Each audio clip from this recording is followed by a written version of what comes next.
Tuesday, November 2nd, 2021. So I'd like to move get right into 2.1, Committee of the Whole meeting minutes. I need a mover and a seconder. The minutes of the Committee of the Whole meeting held on October 19th, 2021 be adopted. So moved. Second. Christopherson and White. And any errors or omissions? All in favor? Opposed? None. Carried. There is no delegations.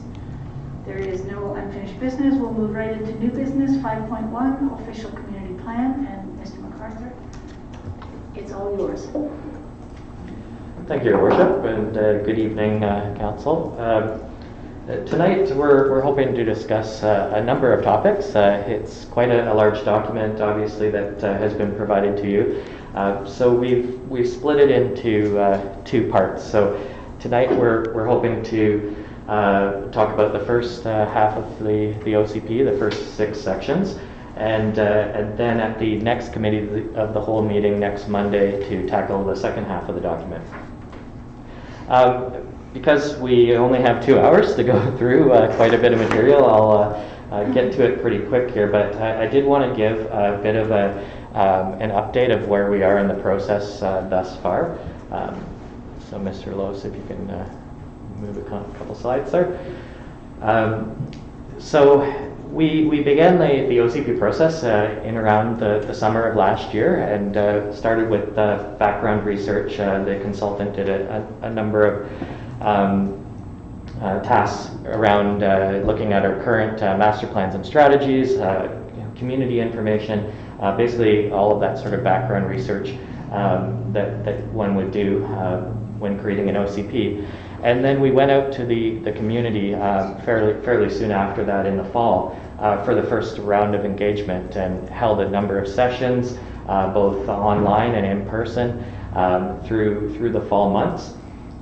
We then continued with engagement through the winter and into the spring, including a number of Committee of the Whole meetings that you may recall that we had different topics for each of those.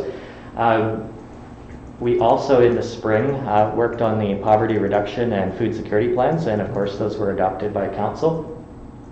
And that brought us to this summer, where we were beginning the drafting of the document with the consultant. So taking all that feedback from residents and from Council, and all the background research, and sort of formulating that into the plan that you see before you. Now this is a draft document, and so we're definitely prepared to make changes, revisions, anything that you're thinking about.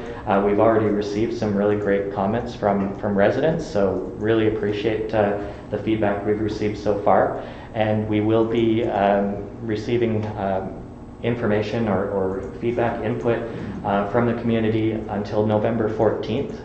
Anyone can email us at ocp@merritt.ca, and that will come directly to us, so that we can incorporate that feedback into the final revisions and have the final plan in front of you on December 14th. That's still the date that we're aiming for, so we're still on track for it, and we're hoping that we can accomplish that. So with that, let's jump right into the document itself. So one of the important parts of this document is the vision for the community. And we've had a couple Committee of the Whole meetings where we've discussed the vision this year. At the last, the previous meeting that we had where we discussed the vision, we brought a number of potential vision statements to you. And out of those 5 or 6 statements that we had, there were 2 that seemed to resonate more than others. They were sort of more short, concise statements, but that also gave a bit of the flavor of what we're trying to get at. And so what staff have done is we've taken that away and sort of created this combined or new vision statement. We also heard at that meeting that Council would like us to work on a translation of the vision statement into the local Indigenous languages. And we are working on that. That process does take time, and we're hopeful that we'll be able to translate the first 2 words here, flourish together, hopefully before that December 14th date, so that can be as part of this document. However, if it doesn't, there's always the possibility of doing an amendment later, right? So, and we could potentially even look at translating the entire statement in future.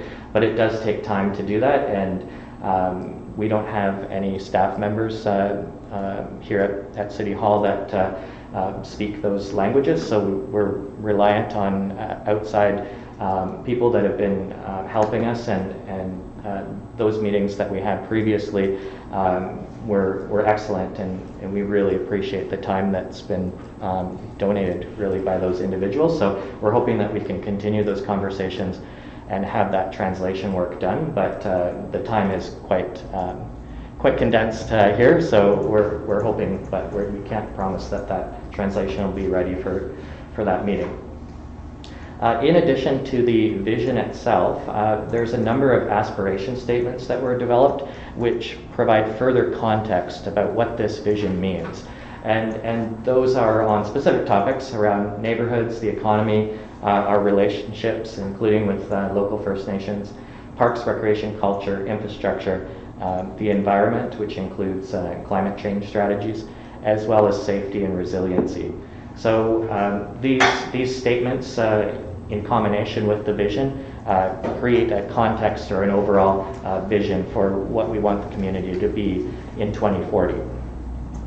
So are there any questions about this vision process, the vision statement itself, where we're at with this? Any suggestions, comments, questions?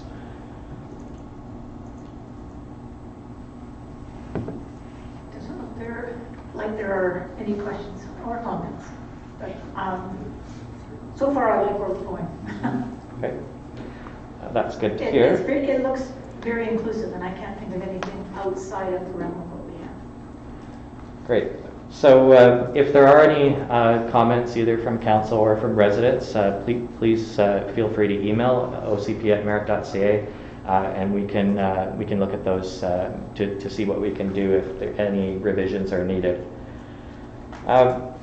So let's move on then to the next section here, which is our community context. This particular section of the document outlines our identity, including demographics and this sort of current context of the community. Also speaks to the TNRD's regional growth strategy and how our OCP policies align with that strategy, including both the regional context statement and the fringe area policies. There's also a population or growth projection provided in the document, as well as a land needs projection which is related to that population growth. So on that particular topic of growth projection, I want to talk about that a little bit, and I have an image here, I think, on the next slide, Greg. So this particular projection has three different growth scenarios.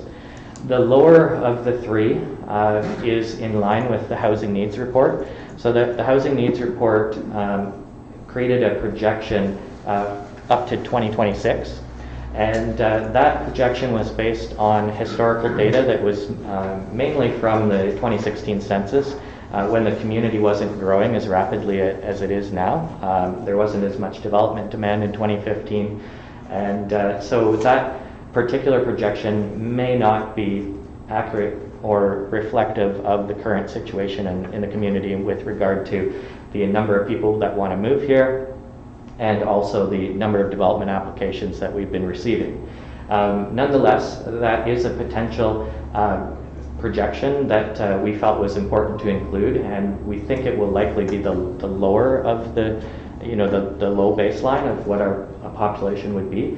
And that brings us to about 9,500 people in 2040 if we extrapolate out that housing needs projection over those years.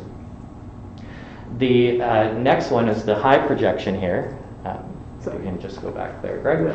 The next one is the high projection, which is the BC Stats projection plus 0.5%. So basically taking what BC Stats projects for the community over that time period, and then adding a little bit extra on top. It's not likely that we would reach that figure of just shy of 16,000, but depending on a number of factors, obviously, a lot of those are macroeconomic with interest rates and pressures from people relocating from the Lower Mainland, etc. There is a possibility that the population could grow to that number, but like I say, it's not the likeliest scenario. And then the middle projection there is literally that. It is a middle of those two projections, and that works out to be just over 12,600 people at 2040. So that represents about 4,800 people to be over the next 20 years. So about 240, 245 people per year average, which is quite a number. It's higher than we have been. As you can see, the historical numbers there over the last 20, 25 years have been fairly flat. But we've been seeing a lot of growth really since 2015. There's been an upward trend, as you can see there. And with the number of development applications we've been receiving, this is the most likely scenario that we would see. So, but again, because of a lot of variables, we won't know. It gets harder and harder to project population as you go out further and further, and so to project 20 years out, it's not an easy feat. So we're looking at a range here somewhere between 9,500 and 16,000 roughly. And you may recall, some of you were here during the last OCP that was created, and the public was polled during that creation of that document, and residents indicated that their ideal population, 60% of residents said 9 to 15,000, and another 30% said more than 15,000. So it really does align with what the current OCP trend was as well. Now, over that 10 years, the last 10 years, the city didn't grow to that effect. So we may or may not see these numbers. It's very likely that we would be at least at the low number, though. Which would be about 85 residents per year to be in line with that housing needs projection. Are there any questions about this model and how we got to these numbers?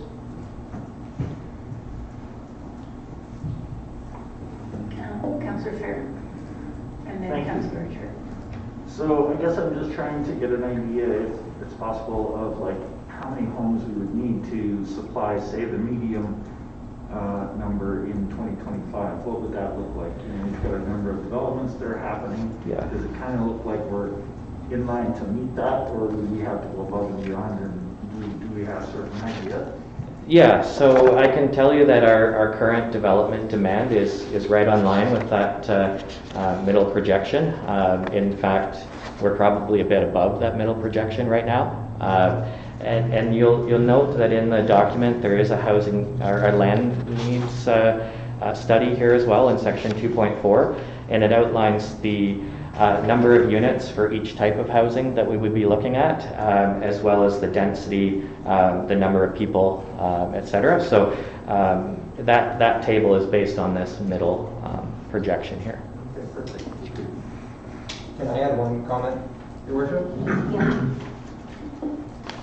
So to just dive a little bit further into 2.4 to raise this point for council's perspective, again, aiming for that middle projection, in order to accommodate the additional population of 4,879, the city would need to build on undeveloped greenfield sites at an R1 density of 28 units per hectare and designate an additional 83 hectares of residential land. And so when you really look at what happens here, it kind of sets out, all right, in order to make that happen, there would need to be a change from kind of the existing low-density residential use, and there would need to be more land allocated, whether that's North Bench or existing land at 286 or whatever the case is. But there's some density projections in there. So feel free to take a review of that and ask any questions that you have for what that would actually look like on the ground. So. Yeah, just one addition to that too.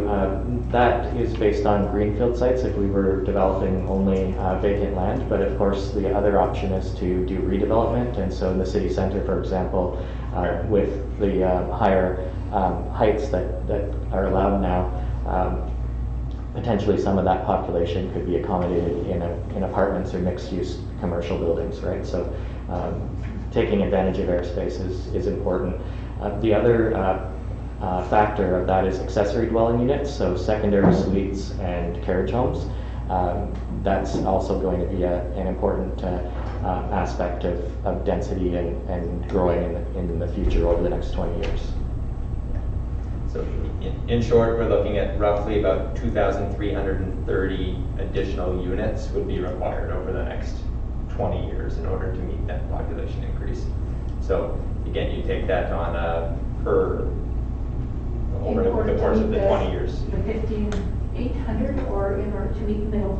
In order to meet the middle, the 4,800 additional projection, and that's again projecting that there's 2.1 people living in each unit, which all of these are a little bit, you're making some assumptions with that, and we want to be candid with council that that's what you're doing, but you know, if we're not hitting roughly 100 units per year, it'll be a pretty good indication that we're not on track for those growth populations.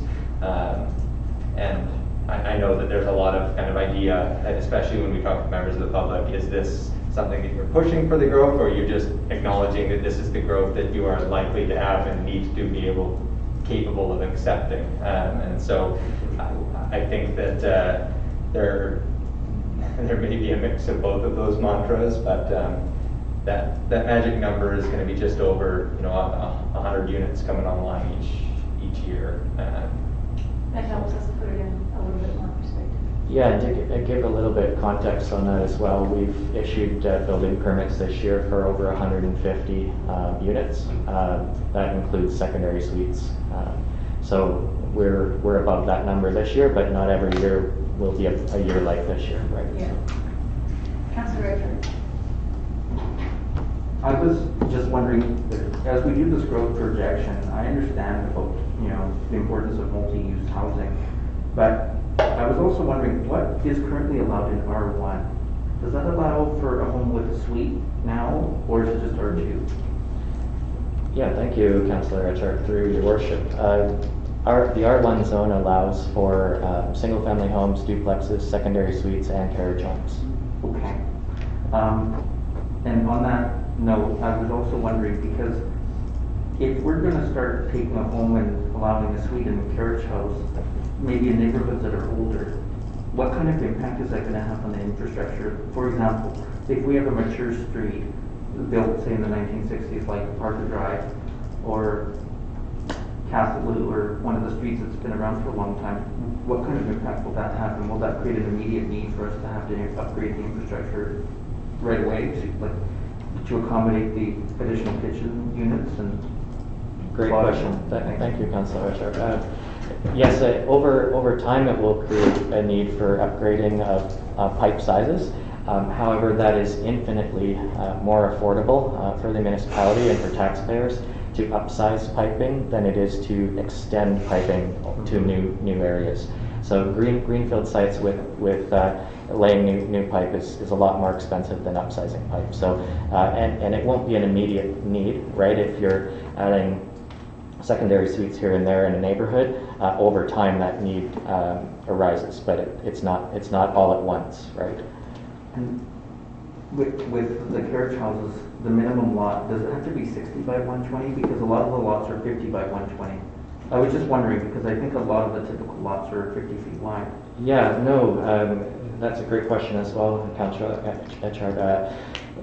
The carriage home requirements, there are no minimum lot size requirements for that. It's about the parcel coverage, the setbacks on the lot, that sort of thing. So depending on how large the proposed carriage home is, the setbacks on the property, and how much of the property you're covering with impermeable surface, that's how you can determine whether you can do a carriage home or not.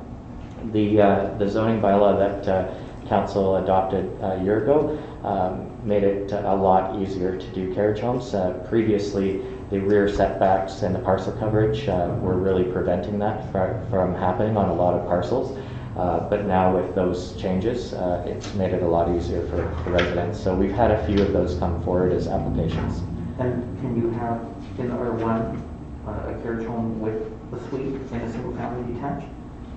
Yes, so you can, as long as you have to, again, you have to be able to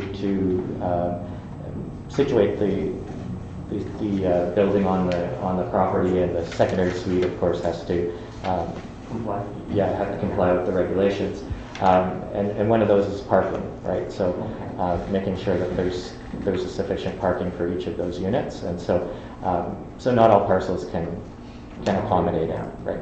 So, Thank you. right. Is there any other questions about growth projections? Or? Councillor White? On the Vandersam property, what's the time frame on that for being built, like over the next 3 years, 4 years?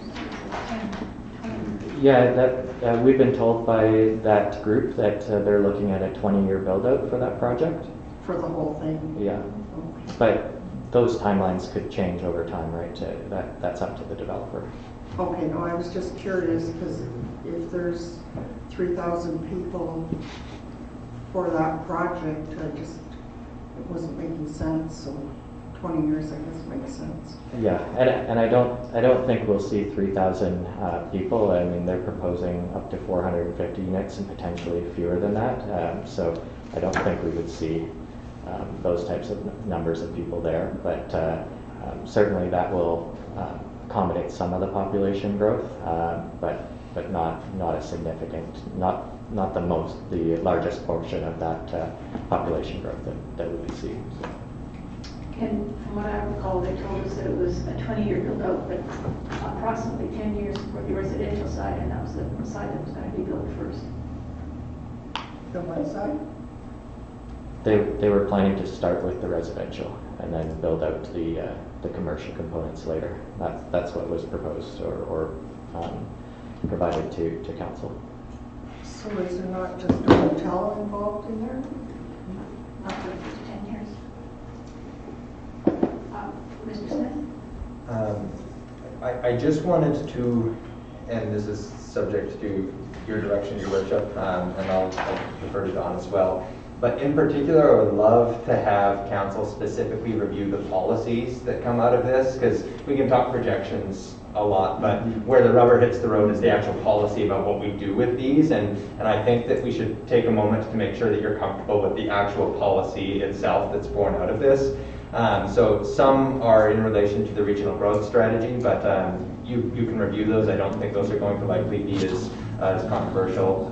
But 2.41 is where I think that first making sure that you read that, and what it's really getting at here is with all of these metrics, that roughly 62% of the new residential units would be in mixed use, multi-unit, medium and high density, and that 38% of it would be lower density, single detached, semi-detached, accessory dwelling units, secondary houses, carriage homes, those types of things. And so one is, I think you need to ask, does that sound right? Does that align with it? Because this is, given the vision document, if we're going to make the official community plan a reality, this is what it's going to look like when the rubber hits the road, that roughly 2/3 of development is going to be,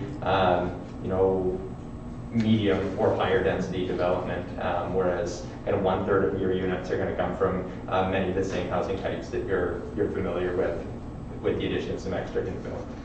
So we love council's feedback on that specifically. This is based on our land availability and where we need to be. I understand that it's probably the only way we will get to where we need to be with this kind of a projection. Otherwise, we're going to fall behind.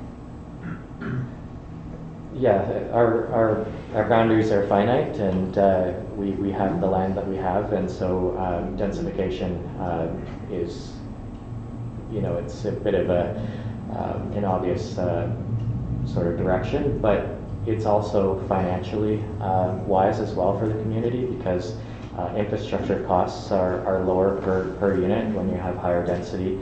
And when we talk about higher density, we're mostly talking about townhomes here. If you look at the breakdown, the largest percentage proposed is townhomes, and a lot of the developments that we've been receiving applications for are for townhomes. So certainly apartment buildings will be part of the story as well, but townhomes would be the larger part of that medium to high density story, and then there would still be 38% is what's projected here in those lower density forms. So not doing away with lower density, like some municipalities have been moving towards as well. So it's taking a bit of that middle ground to have a bit of balance there.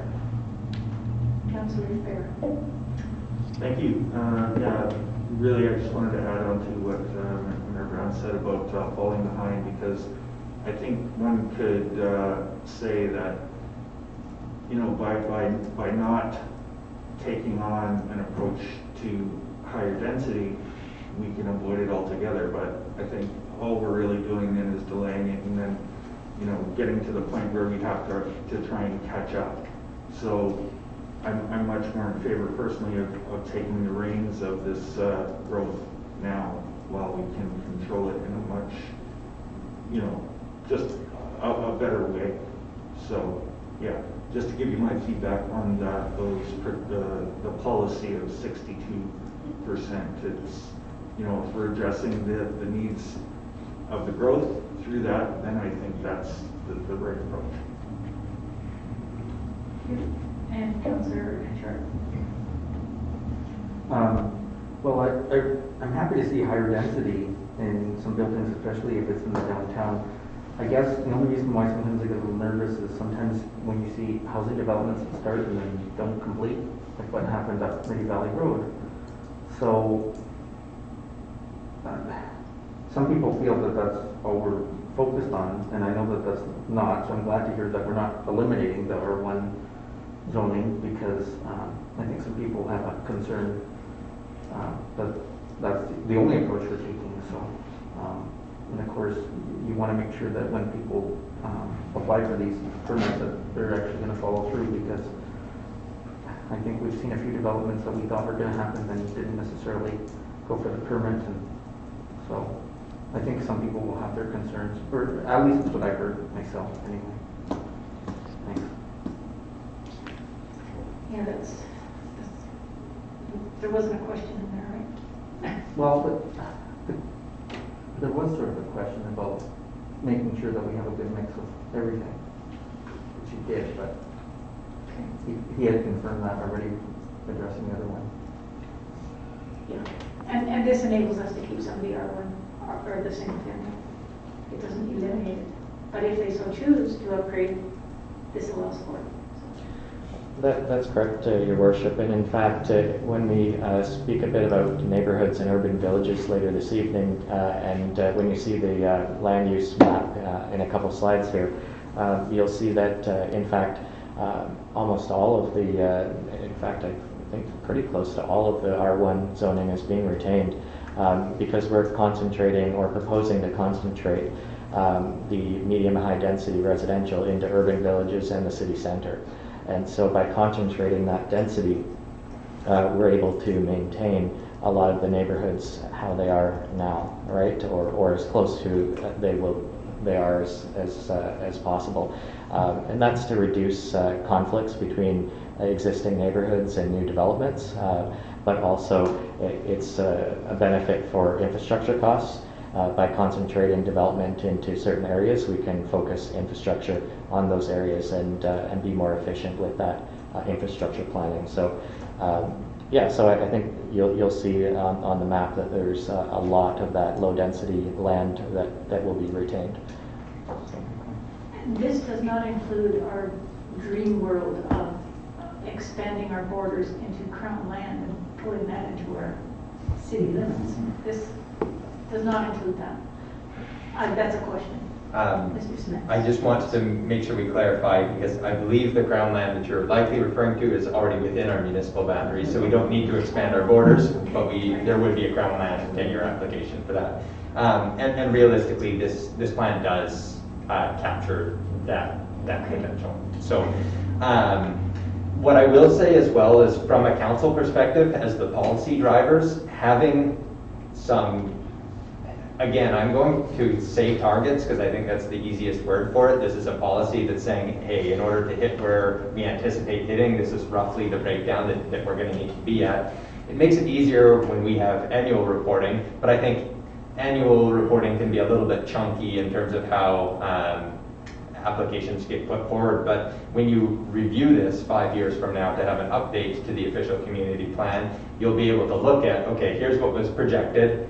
Where are we at relative to projections? Is this coming to fruition or not? Did we end up having applications for way more single-family residential development, or was it a higher proportion of condos? Did we miss out and project incorrectly in relation to modular units or mobile homes? And so this allows you to understand what your policy is sort of naturally leading developers or others towards in the development process, and allows you to refine that to, again, get control of the growth process as opposed to let the growth process control you. And I think that having some form of framework for staff to be able to report out and say, yeah, we did have this number of units that were built in this classification and category, and look at where we're at versus the projections, is going to be important for you to understand whether and where we're at on that plan. Thank you. Councillor Christopherson. Well, it's not all that many years ago that I think most people in the area thought that single-family residential was the only way to go, and were heartbroken when we actually considered other homes. My question basically is that I believe that concentrating density allows us to preserve and plan for green spaces and recreational uses and so on. Is that a valid interpretation, that if we plan things properly with higher densities, that we can preserve the spaces that we want to?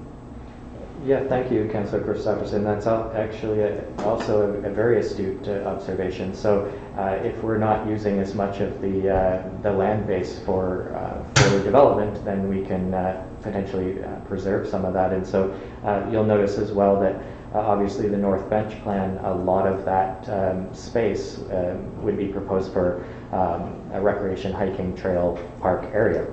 Right, so in fact, out of the 358 acres, I think it's over 250 acres of it is proposed as dedicated for natural area, park, hiking, trails, that sort of thing. So that's absolutely true.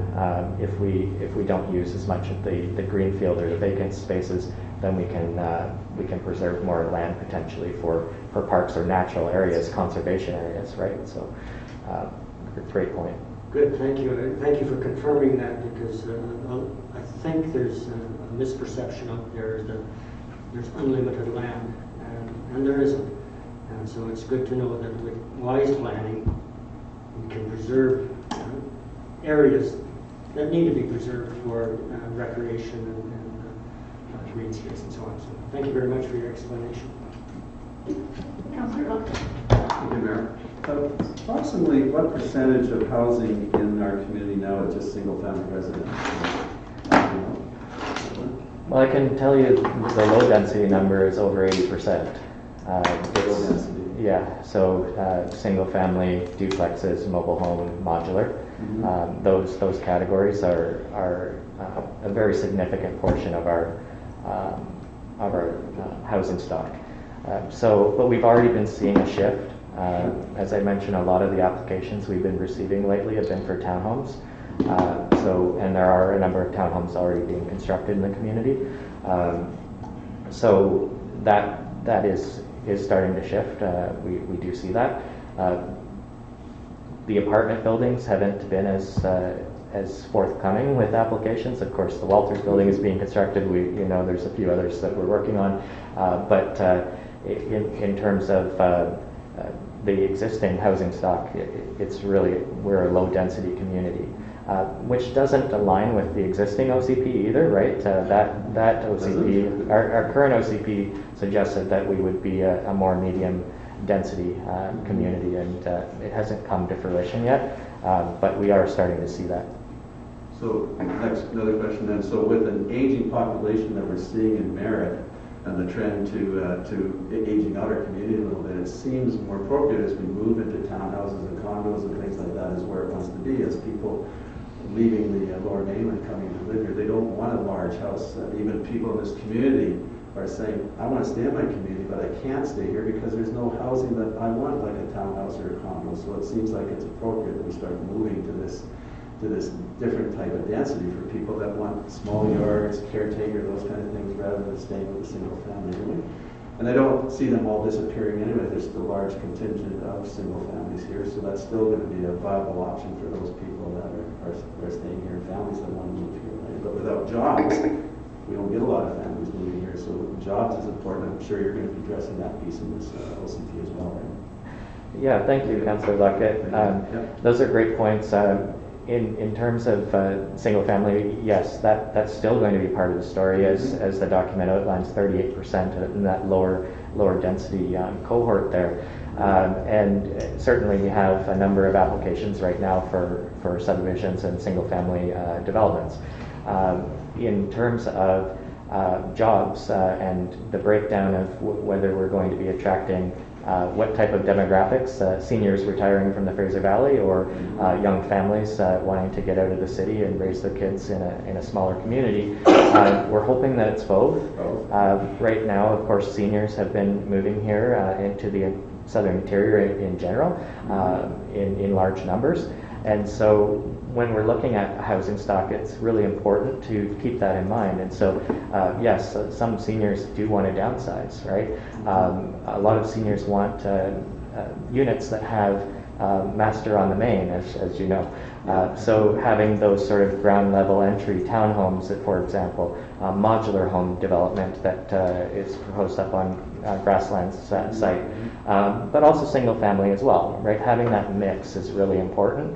And so that's what we're trying to capture here in the document, is to have a mix so that we can have housing types for all residents. And certainly affordability has been a big topic lately as well. And so not just homes to purchase, but also rental. And so a number of the townhome developments actually that are being processed right now are actually for rental, purpose-built rental townhome developments. So that's exciting. And certainly when we have apartment buildings come online, like the one on Walters, being a rental building, that's going to help a lot of our residents as well when we have more available on the rental side. So it's really about having a mix of housing types, a mix of both units to purchase, units to rent, and creating lots of options for our residents. Perfect, thank you. Good. See any other questions? Okay, so let's move on then to our next section, which is on land use. And arguably, land use is the most important part of an OCP document. It outlines specific policies about what types of residential, commercial, industrial, institutional, and other uses we're going to have in the city, where those would be located, how they'll be implemented. And so this particular section of the document starts out with a general land use policy section, and I've noted here on the screen a number of topics that have policies related to them in that. So I'll go through each of these briefly, and then we'll get into each of the specific land use designations. There's 12 of those. So I mentioned the land use designation map already, and we will be going into more detail on the maps at the next session next Monday. But because we're talking about land use, it's important to mention the map itself. The existing OCP document doesn't have one land use map. It has a number of maps that you have to sort of parcel together. So what we've done is created one map, which is a lot more user-friendly for both staff and council, but also for residents, because this is the map that shows the desire of council and the community for what we want Merritt to be, how we want our land use to be structured across the city. And so it's a very important map when rezonings come forward currently, but also in the future with this new map. If someone wants to rezone their property, staff will always be bringing up the land use map and does the proposed rezoning conform with that map, with that land use that's identified. And so obviously there's individual policies that are outlined throughout the document and including through this whole section, section 3. But those policies are then illustrated on the map. So when we get a little bit further into it, I'll sort of illustrate a couple of those. Winter city is a theme that you'll see throughout the document. Merritt is a winter city, and we wanted to make sure that we have policy direction to capture that, so that going forward we ensure that residents can enjoy the city year-round. And that can include anything from policies like cleaning sidewalks of snow, making sure that we have events in the winter, directing developments to have lighting or use lighting in creative ways to brighten spaces on a dreary winter or overcast day. There's a lot of ways to make spaces a lot more inviting and vibrant during the winter months. And so this is really, and when we say winter city, it's really about how can we ensure that residents can have a vibrant city 12 months of the year. And so you'll see policies throughout the document related to that. And there are other cities in Canada that have really mastered winter city. Some cities have even created specific strategies or plans specifically for winter city. And so we haven't gone that far, but we've tried to. We've tried to create as many policies as we can to make sure that we're a year-round community for residents and for visitors as well. As an example, I heard from a resident recently that since the time change, they wanted to make sure that there was lighting in the dog park. Well, we can't put lighting in the dog park immediately because it takes money and electricity to do so. But it's certainly something we'll be looking at in the next budget. Yeah, that's a great example, Your Worship. The next one here I wanted to just briefly touch on, we've actually mentioned it already, is boundary. Yes. Sorry. Councillor Christopherson. Yeah, just a comment on and a question on the calling us a winter city. I wasn't. You partially explained it to me, but I also think that we're more of an all-season city. When I think of winter city, I sort of think of Whistler or Revelstoke and things like that. So I was going to question whether we want to label ourselves as a winter city or an all-season city, but definitely to concentrate somewhat on winter, because we usually downplayed that a lot. We think of outdoor rec as being at the lake and swimming and boating and all the trails around Merritt and so on, and we've kind of been ashamed of winter. So I like to see some emphasis on there, but I wouldn't want people to think that we're a winter destination only. So I like the term all season better. Yeah, thank you, Councillor Christopherson, and that's certainly the intent. We're not going to have any branding or slogans around Merritt as a winter city. That was my concern. It's a recognition that we do have winter here, and it's important that we design the city so that we can use it 12 months of the year. And a lot of those policies are around things like lighting, as Your Worship mentioned, but also things like clearing sidewalks of snow and ice, bike lanes, making sure that those are clear as well, so that people can get around and that sort of thing. So nobody really cares about Snow removal, you think? Yeah, I think that's the last time I'll mention snow removal tonight, and The season is coming very soon. yeah. Yeah, touch wood, it's a light season on that, in that regard. But thank you, that's great. It'll be important for us to clarify that with residents as well.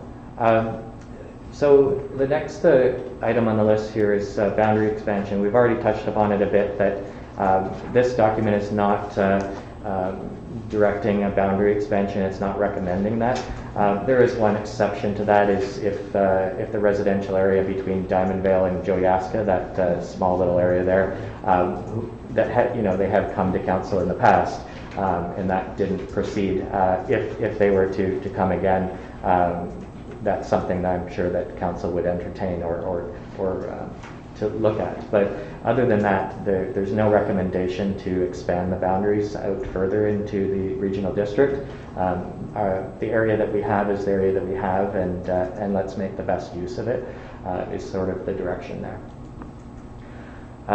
Affordable housing is a topic that you'll see really throughout the document. It's been a topic in the community, but we do have a number of policies here in this land use section related to it, and it's certainly something that's on the minds of staff, and I know council as well. So one of the policies in the document is to create a housing strategy, and we've talked about that in recent months. But there's a lot of a number of policies here. So if there's any of those policies that you're wondering about or have questions about, please ask, and we can talk about it. I'm not seeing anything. I think it's pretty straightforward. We need to address affordability of housing, and there's a number of ways that we're trying to do that. And one of them is accessory dwelling units. So we talked about earlier, that's part of the solution, is to have more secondary suites and carriage homes in the community, because those do provide additional rental housing. And the more suites that we have, that will potentially ease some of those rental costs. Because right now there's not a lot of supply and a lot of demand. Councillor Look. Thanks, Mayor. I should know the answer to this, but when we talk about carriage homes, laneways homes, are those necessarily on a garage, or can those be sitting just on a slab in a garden as well? We can do that as well. Yeah, great question, Councillor. When we say carriage home is just like sort of colloquial term here. Detached secondary dwelling is the official term in our zoning bylaw and in our OCP here, and that relates to either laneway houses that can either be on a foundation or slab or above a garage, carriage homes that are usually, that term is specifically for units above garages. You can also have a garden cottage, right?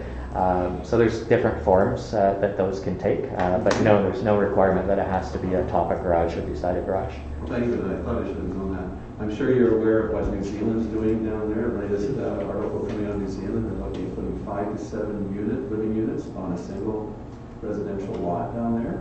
I know Mayor Stewart and Mayor Kennedy in Vancouver is starting to look at the same thing in there because the housing crisis is so severe that they're looking at doing that too. Up to 4 additional, 5 units on a single family lot. So this is really interesting where this goes. We really recognize that there is a housing crisis, not only in Merritt and British Columbia, but around the world. And we're just looking for all kinds of solutions to some of these problems. That was interesting. But yeah, thank you for that clarity on that. Sure, and just on that note too, the city of Portland in Oregon also recently passed regulation around that. I think they're allowing 6 on a lot now. Yeah. So we're not proposing anything like that here, but no, I'm just saying that I think we're city and other cities that are recognizing this, how important it is. Yeah. Councillor Richer. I was wondering with the changes then, so some homes that have maybe converted their garages into dwellings, which we don't know about, but we see in town. How would that be addressed so that people can certify those illegal suites? Yeah, thank you, Councillor Etchard. And we've talked about a potential program to bring non-conforming suites into conformance. And so that's something that in the future we would likely be looking at. But right now, because there's such a housing shortage, it's not something that we're looking to do, but certainly we want to make it a possibility in the future, or if people want to apply right now, they can do that. But in the future, we would like to bring all non-conforming suites into conformance, if possible. And I think that was a decision of the previous council as well. We could not go after illegal suites knowing that there was no housing available for them. So we stepped back from that and said, once we get the higher density in and the new zoning and OCP, we would be looking at that. I know the positives that I see from this is that in the insurance world, we say, well, what can you get a permit for? So if a person wasn't able to purchase a building permit to have a dwelling with 2 units, they would simply just get their single-family detached home in their garage. So of course they wouldn't get it what they had because it wasn't legal. So if they can apply for a permit, this is a great benefit then. So, thank you, Councillor Etchart. There's a lot of benefits. Insurance is one aspect. Obviously, safety is another. We want to make sure that suites are up to code for safety of residents. So that's something that's definitely on the radar to make sure that suites are brought into conformance in future. But people can apply now. Putting that out there to residents, anyone who wants to apply to bring their suite into conformance, please feel free. Good. Councillor Luck. Sorry. So, yeah, I like that idea for a number of reasons. It's challenging for some people because, these are mortgage helpers for a lot of people. They're stretched as it is and things like that. When we do look at this, I would be much more in favor of the carrot rather than the stick process if we can do that. And I'm sure that's what we'll look at when we do try to get these converted to where they should be. Absolutely. Yeah. Good. I want to touch on development approvals for a second. There's a policy in this section as well around implementing a pre-approval or a pre-application process. Currently, we don't require that. A lot of municipalities do, and it does have a benefit for both staff and for applicants in that it requires a meeting with staff before the application is submitted, and that way any sort of issues that could arise are addressed up front before the application comes in. That does require the developer to organize that and to contact staff to set that up. But it also would save time on the back end, because if someone has submitted an application and now after the fact staff tell, well, you actually need to do this, this, and this, that can delay the process. And so we really would like to, and we've heard from applicants that that's something that would benefit our development application process. And certainly that's available to applicants right now. So anyone who wants to set up a meeting ahead of time can certainly do that. But not all applicants take advantage of that. And so if we formalize it, it could help streamline our process in general. Temporary use permits are also outlined in the current OCP. They don't need to be. They can actually be outlined also, or rather in the zoning bylaw. And that's, staff have talked internally, and we think that's probably the better location for those policies. So there would still be a reference to temporary use permits in the OCP, but directing readers to consult the zoning bylaw for those. So really it's, we're not proposing any sort of changes to those temporary use permits, just a reorganization of where we're containing the information for organization purposes. Infill housing, we've already talked a little bit about that, and of course we're not proposing things like 6 or 7 homes on a lot, but we have been, since the zoning bylaw was revised a year ago, we have been receiving a number of subdivision applications for 2-lot subdivisions, where people have been proposing to split their lot in half so an additional house could be built. So it's really encouraging to see that we've had a few of those come forward. And I think there was a lot of discussion around that a year and a half ago when we were going through the zoning bylaw process about whether we would get slammed with those types of applications. That hasn't materialized. We have had a number of them, but we haven't been overwhelmed by them. So and that's what we had predicted, I think, is the discussion that we had then, that over time there would be a sort of slow infilling of neighborhoods rather than a, all at once type of thing. So yeah, so that's another means of increasing density without having to go to apartment buildings and that sort of thing. Home-based businesses is also outlined here. Our current regulations and what we're proposing is that all residential zones allow home-based, including in townhomes, apartment buildings, and mixed-use buildings. If that still fits with what council desires, then we'll keep it that way. If you have concerns about having home-based businesses in any zone, any residential zone, please let us know, and we can look at revising it. But that's been the existing policy, and we were looking at continuing it. Councillor Christopherson. Yes, when you mention concerns, the only concern basically that has ever been brought to me with home-based businesses is with the parking. That occasionally a business tends to outgrow itself, and parking, particularly with delivery trucks and that kind of thing, can be a problem. So I don't know if there's any way that we can address that in the OCP, but most people seem to feel that home-based businesses are fine.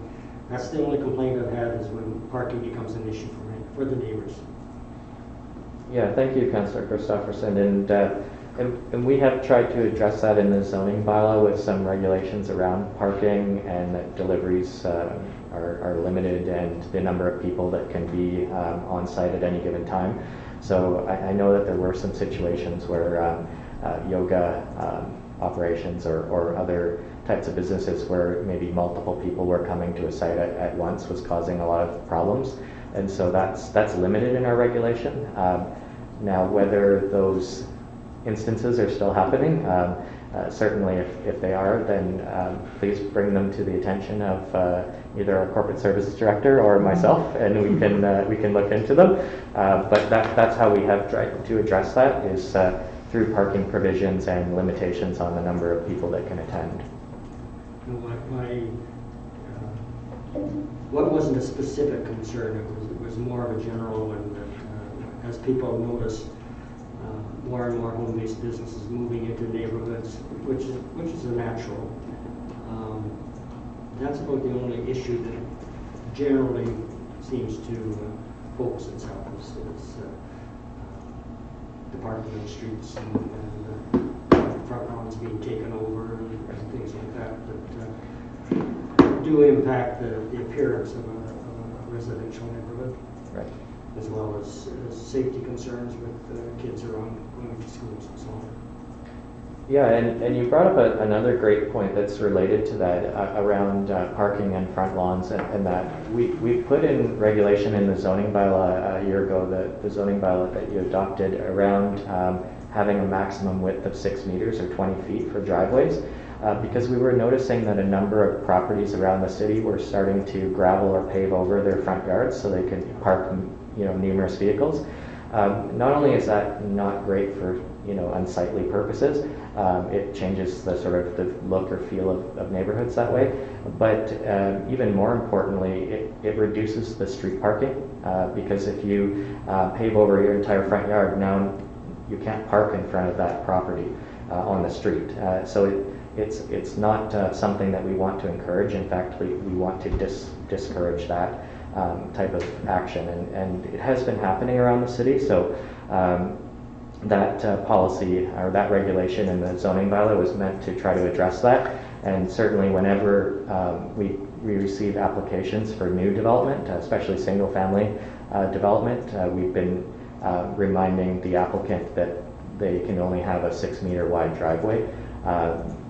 And a lot of the applications have been coming in with wider driveways than that, and so they've had to revise their drawings to accommodate that, because we want to make sure that we retain our street parking, so that that becomes an even bigger issue if there's home-based businesses in a neighborhood, or Airbnbs or other types of businesses. So yeah, that's one thing that we're certainly, it's top of mind for staff. We're trying to make sure that we retain our street parking.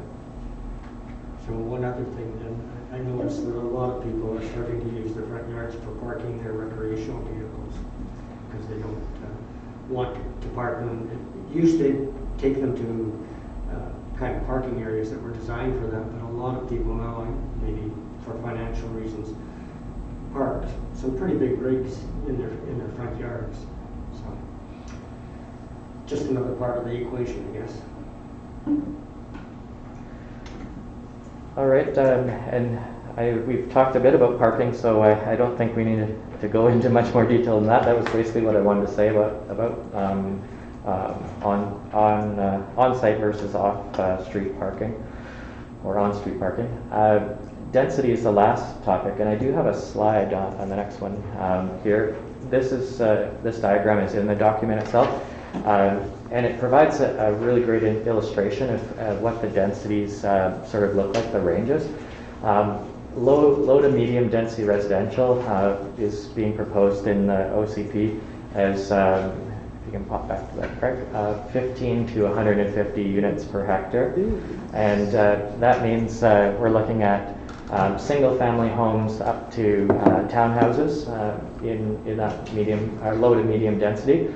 And then in the medium to high density, you can see it's a mixture of townhomes and apartment buildings. And really, these two particular types of land use, they do have an overlap, right? And so our zoning fits into this. So you would see R1, R2, R3 would be R4, R5 would be sort of in that low to medium density, and then R6 would be probably sort of around the middle, and R7 and R8 would be in the medium to high density, is sort of how it aligns with the zoning bylaw. But it's a little bit fluid, because townhomes can be lower density or they can be higher density depending on how you structure them on the property, right? Apartment buildings can also be lower density or medium density, depending on how high they are, right? If you're talking about a 3-story walk up on a large property versus a 4 or 5-story building that's taking use of more of the land. So this is really just a general guide to sort of show you the types of housing forms, but we did talk pretty extensively at a committee of the whole meeting earlier this year about what densities look like, and the different densities, whether we're talking duplexes, triplexes, 8plexes, etc. And these are the densities that council directed staff to be pursuing. So this is the numbers that we provided for you. Are there any questions about this sort of density range? Okay, so let's go into the actual land use designations themselves here. There are 12 specific land use designations. Low to medium density residential and medium to high density residential are the 2 residential designations. This differs from the existing OCP that only has 1 residential designation, and the reason why we wanted to do this is we wanted to really make it clear on our land use map where low to medium density would be located and where medium to high density would be located. Because the existing OCP just says residential, so it doesn't really give that direction. Should this be low or medium? Should this be high density? So this, splitting it into 2 like this, it really gives council and residents more direction about what we're looking at. And it also you'll see in a moment when we look at the land use map, you'll see that the medium to high density is really being focused in the city center and those urban village nodes that we discussed earlier. Agricultural land use, currently in this draft OCP, we've restricted that to the ALR lands. There are several other parcels in the city that are zoned agricultural that are not in the ALR, and if council would prefer those to also be designated as agricultural, we certainly could do that. We could also designate those lands as future development, at which time in the future it would be determined what they would be used for. But in this particular OCP, it's being proposed that only lands in the ALR are designated as agricultural. The urban center land use designation is a bit of a mixed zone. So it is meant to be used in the city center and urban villages only. And it would include medium to high density residential, mixed use commercial buildings, as well as regular commercial and institutional. So it allows flexibility for developers in areas like the city center, so that when developing, for example, on a parcel in downtown, you don't have to change the OCP's designation to, medium to high density residential versus commercial.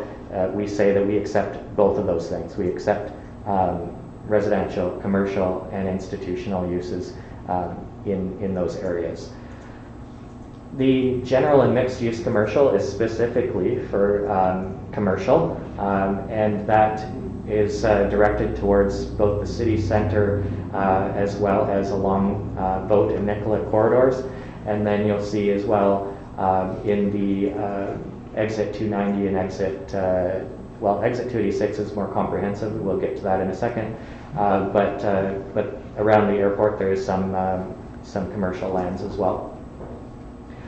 Service commercial is specifically for automobile-oriented or those types of transportation commercial uses. Can I ask one question? You've Sure. gone beyond airport as being only commercial. Now, there was a time when we used to have somebody living up there, caretaker of the airport. There's a potential that someday we may need something like that up there. Is there any flexibility in this to be able to add a residential component for something like that? Yes, Your Worship. And in fact, Mr. Smith and I have talked about this recently. It's a very topic because there's a proposal potentially for some residential in industrial style or other types of buildings in that area. And we discussed whether we want to have residents living at the airport because of potential noise or nuisances related to airport activities or other activities. The Coquihalla Highway is also nearby, so there's traffic as well, traffic noise. And what we've sort of came to the conclusion of that we would like to propose, and it's in this document, is to allow for potential units or live-in units within those types of buildings. So, for example, in an airplane hangar, you could potentially have a live-in unit or caretaker unit within it. In an industrial building near the airport, you could potentially have a bay, like a building with bays down below, and units up above for the person who owns that business to live above their business. That does exist in other municipalities. It's not an uncommon thing. So it is something that we've proposed here, and if council feels that that's a great direction, then we will continue with it. I've seen some nodding around the table, so. If anyone's absolutely opposed, then let us know. In general, though, we didn't want to look at having like apartment buildings there, that sort of thing. So We are talking about the smaller caretaker part-time.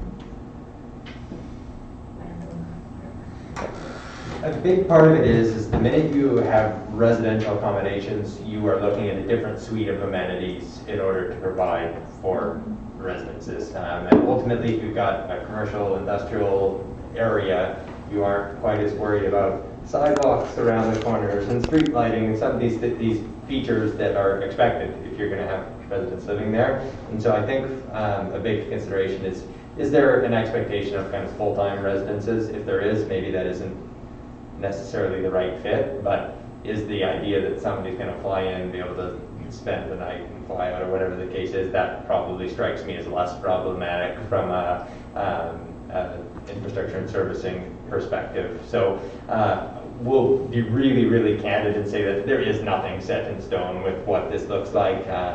There would probably need to be amendments on the zoning side as well in order to be able to facilitate that. So if this issue comes up, this won't be the lone kick at the can at talking about it.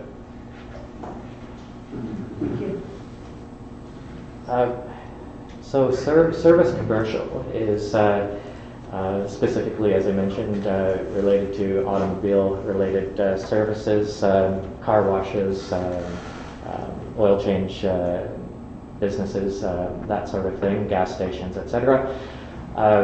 And we've designated those lands to mostly be north of Nicola as you enter the city. We do want to keep those in future off of Nicola Avenue, though, to enhance our gateway to the city, especially that southern gateway from exit 286. It's the main road where Vancouverites or people from the Okanagan come into our community. So over time, we'd like to really enhance the look and feel of that entry. But to have those near to the highway, near to Nicola Avenue, in behind, up Douglas Street and that sort of area. There's also a bit of a node for service commercial by the airport as well.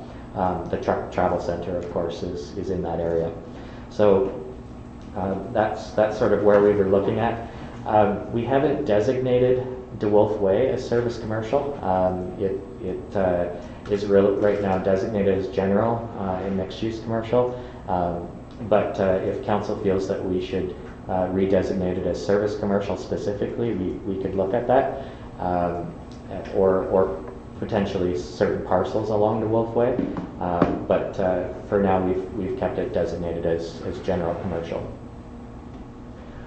Speaking of airport commercial, our current OCP has lands along the west side of the airport that are not designated for airport commercial related activities.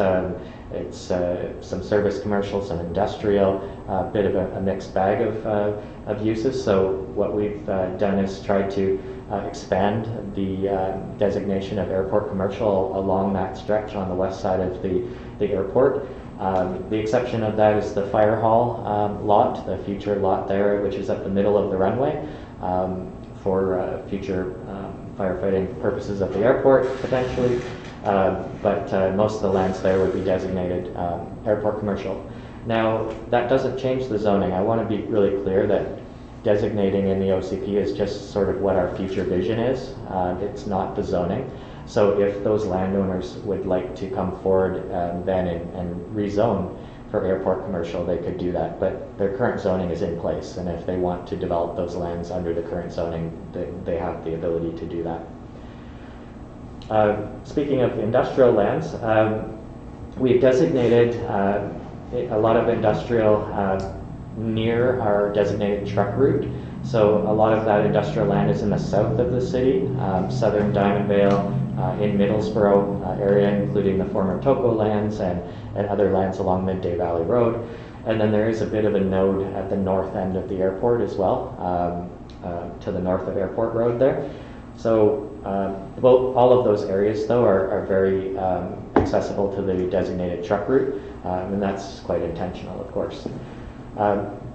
There is still a bit of a conflict between residential parcels and industrial, specifically in Diamond Vale, and of course that's come to council in the past year with some of those nuisances. So we've also included buffer provisions. We still have buffer provisions in our zoning bylaw, and we want to maintain those types of provisions and hopefully be better at enforcing those moving forward, so that industrial uses aren't having negative impacts on adjacent residential properties. But with the exception of Diamond Vale, most of the industrial is away from residential uses. And I think Councillor Luck, you have a question? Councillor Luck. And speaking of commercial and industrial now, the log yard on Nicola, are we looking at changing that again in the OCP this time around, or what are we doing with that? Yeah, great question. Thank you, Councillor Luck. It's been designated in the OCP here as urban center, and so that's a move or a look to the future. That's not something that we anticipate being redeveloped at any point. Like, it's a great employer in our community, and we don't think they're moving anytime soon to. If they were wanting to relocate to a different site, they have another site in the community, of course. If that happened at some point in the future, redesignating those lands allows us to potentially have that redevelopment potential, and potentially, Aspen Planners does have a real estate division as well, so we think that could be quite attractive to them. They can continue operating there as long as they want, but if they wanted to move that site to their other location and then redevelop there, that's something that they would be able to do. So as long as council is comfortable with that direction, that's something we wanted to set up for the future. Remembering that this plan is to 2040, right? So That's right. It's not an imminent thing. Yeah, no, that's perfect, thank you. Okay. So institutional, the big change there was in the old OCP, or the current OCP, I should say. Institutional uses weren't always identified as such, so schools specifically were included with parks, and so we've split that out. So schools are now identified as institutional uses, and parks are parks and open spaces. So that includes the cemetery and other open space areas. Comprehensive development, this is one that is relevant right now. This year, of course, the Palomino Estates development has been came through council, and we're waiting to come back for final adoption on that one. And then soon we're looking at having the other side of that development, the Gateway 2D6 development, come forward. And both of those are proposed as comprehensive development zones.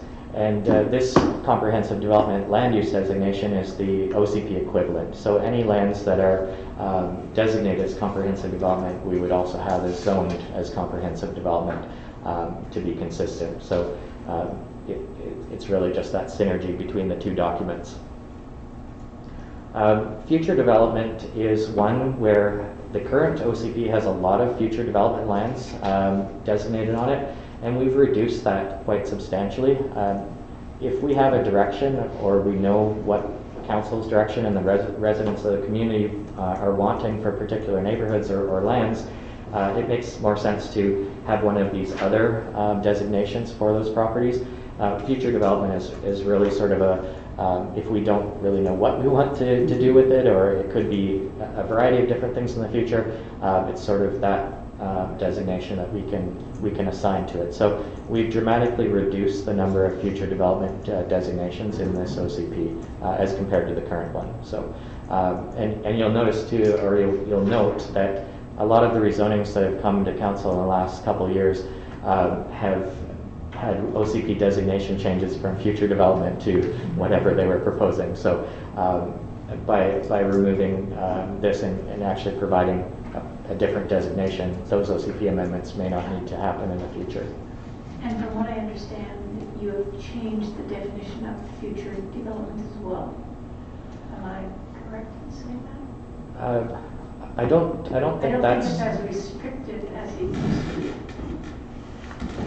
So the intent of future development is always, in the official community plan versus what you would see in a zoning context, but in the official community plan, future development largely means to be developed in accordance with the sector policies that particular parcel is in. So a future development might enable something different in the, in something like the North Bench than it would for the downtown zone if there was an FD parcel there. So it means to be developed consistently with the sector policies where that parcel is located.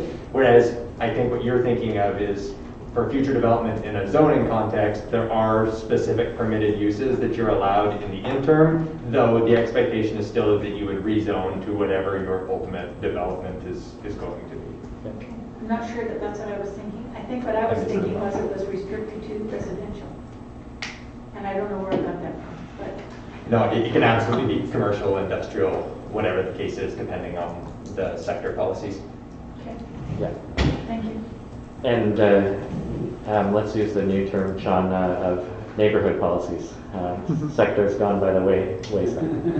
I'm still being retrained as well. So that sort of brings us to the end of those specific land use designations. Obviously, there's a lot of policies in each of those subsections. So if you have any additional questions over the next week, feel free to email me, and we can bring those up at the next meeting as well.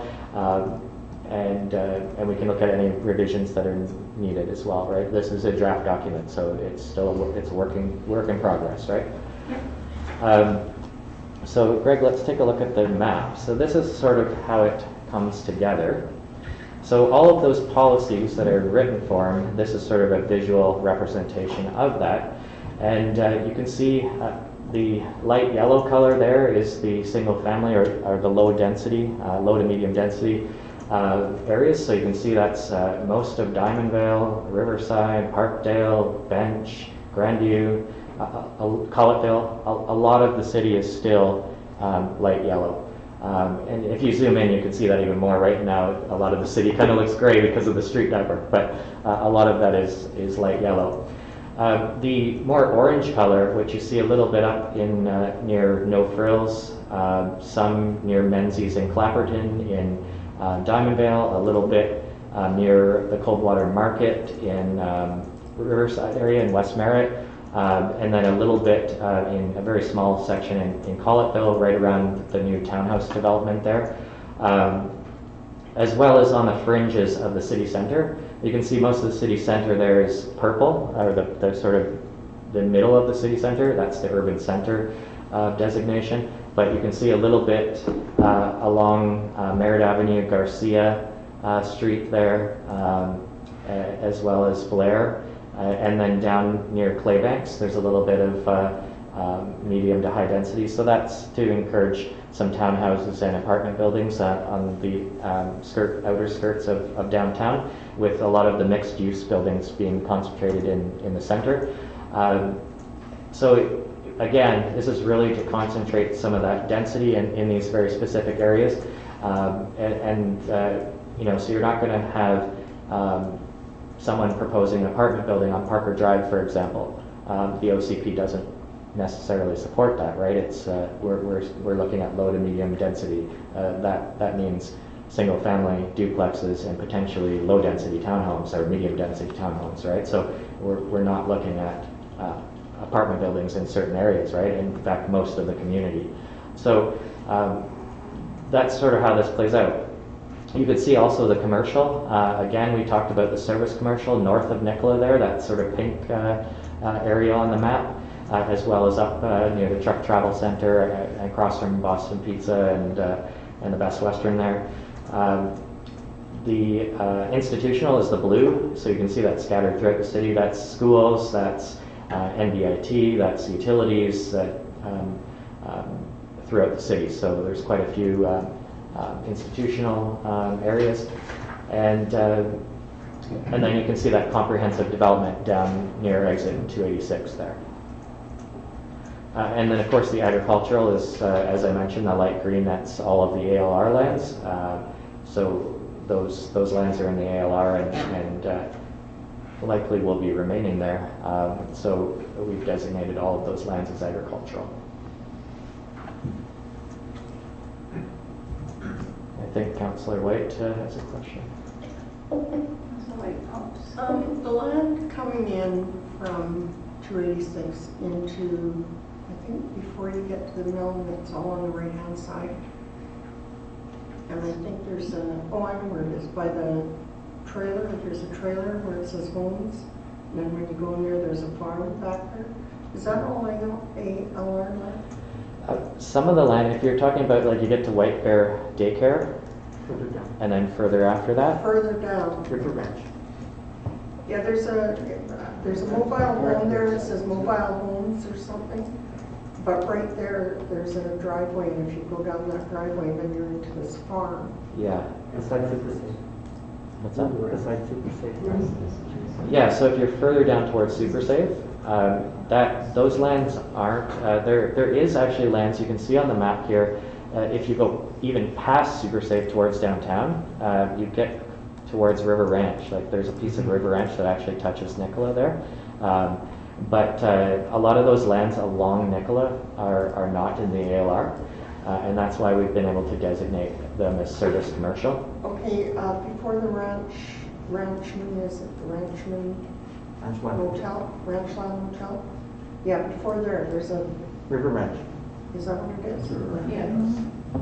So that's not in the ALR? Yeah, River Ranch is in the ALR. That portion of it there that you can see that's green, that's the ALR. But if you go back towards White Bear Daycare, those lands, those vacant lands, that's part of River Ranch as well. Those vacant lands on the north side of Nicola, those are not in the ALR, as you can see. So, but they are part of the River Ranch properties. Right. So if River Ranch ever wanted to redevelop those lands as service commercial, that's something that we're saying that we would support. Okay. Thank you. But the rest of their farm is in the ALR, and it would be staying there most likely. I mean, it's not easy to get land out of the ALR, and we're not proposing it. We're designated those as agricultural. So. And sorry, did you have another question? No, I'm trying to say thank you. So just for clarity, urban center, does that include high density residential? It does. Yeah, so urban center, it can include mixed-use commercial buildings, which would have residential, above the commercial space. It can include multifamily buildings like apartment buildings, and it can also include institutional uses, so nonprofit organizations, city facilities, etc., or other government agencies. So it's a mixture of those things.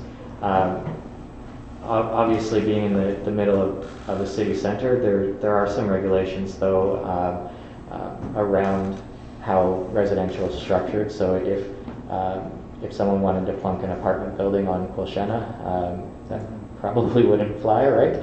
But in terms of in the purple area, could an apartment building without commercial be constructed?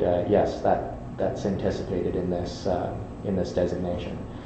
Yeah, I was looking for clarity there because, I think a lot of residents are wondering and suggesting that the density should be centered in downtown. So just wondering how those two zones overlap.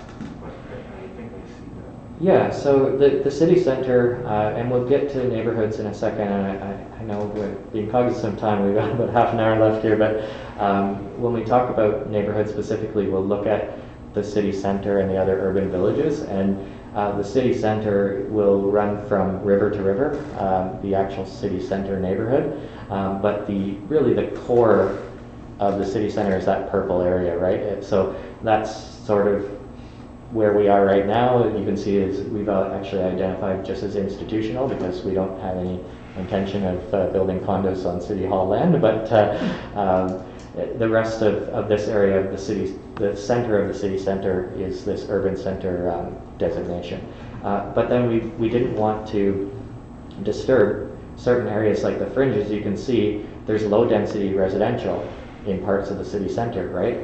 To the west of here, right west of the Civic Center, to the northeast of here, around Mammoth Avenue or other areas, in the northeast of the downtown, and also down south, south of Coldwater Avenue, right? You can see also some low-density residential, and then a little bit of medium to high there along the river and along Boat Street. So even in the city center, there's lower density residential. So we're trying to make neighborhoods here and have them as livable neighborhoods where you have a mix of housing for residents. When you have a mix of housing, you end up having a mix of people in your community, and that makes for more vibrant and more livable communities. So it's something that we're really cognizant of. We don't want to follow the old model, where the antiquated model, quite frankly, of concentrating all commercial in one area, all industrial in a different area, and all residential in a third area. That doesn't work, right? It's been proven not to. It causes automobile dependence, for example, because you have to drive from one area to another area to a different area, whereas this creates more of a walkable, bikeable community, 15-minute communities, right, that we talk about. So that's the idea. But certainly, yes, in short, the area identified as purple in the city center is really the core of the city center and core of the city, right? Does changing the OCP and ultimately, I guess, the zoning bylaw will follow, does it change the tax assessment on these homes at all? Sean is saying no. Okay. The only way the assessment changes is if the use of that property changes. Okay. So if you set something out in the official community plan that now you're aspirationally saying this should be industrial land, if they rezone that to industrial, that still doesn't have any impact. But once they build something that has an industrial use, that's when the trigger hits. So it all comes down to land use at the BC assessment side. Thank you. Yeah, and just one point of clarification, Your Worship.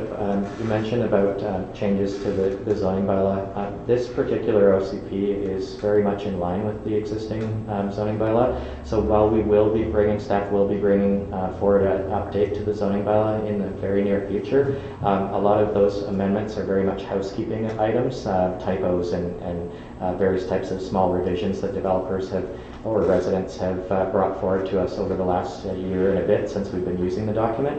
But in terms of actually major changes to the zoning bylaw, I don't anticipate those because this is very much in line with the zoning bylaw already.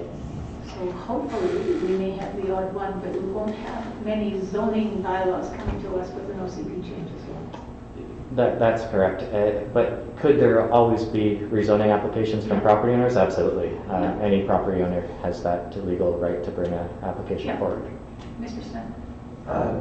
Just want to dovetail on that. I think the key point with the zoning bylaw, the OCP bylaw designations is that you're really signaling to developers at that point what council is likely to be amenable to a rezoning toward. So if somebody comes to any parcel that is going to be a rezoning to something that's more consistent with the OCP than what is currently there, it's something that as staff we can say, hey, this is already designated in the OCP as this, so yes, we are going to be in supportive of your zoning because you've already told us that through your master policy. So if you were to take anything, let's say along Nicolet Avenue where we primarily have service commercial right now, and we were to be looking to a mixed use commercial or a residential use, where that's already set out in the official community plan and they bring forward a plan that says, hey, I would like to do this, it gives the development team just a very high level of confidence in saying, yes, this is likely something that council will be supportive of given it's supported in the official community plan. So there's definitely consistency with the official or with the zoning bylaw, but you'll note that there are key areas like that as well as some of the neighborhood urban villages where there are significant differences right now, and that's really more aspirational to let people know as a signal this is what council would like to see in those areas. Yeah, and Nicolet Avenue is a great point for that because I mentioned we want to start transforming that gateway, and so you can see there that there are some well, the red along the Nicola there is commercial and mixed-use commercial, and then the orange there is medium to high-density residential. So it's sort of transitioning from more commercial out to more residential as you go along the corridor out of the community, and then having this service commercial in behind. That way it's near the highway, it's near Nickel Avenue, so people can pull off and go in and get their car serviced or that sort of thing, but it's not right on the Nickel Avenue gateway. This is sort of what we're looking at.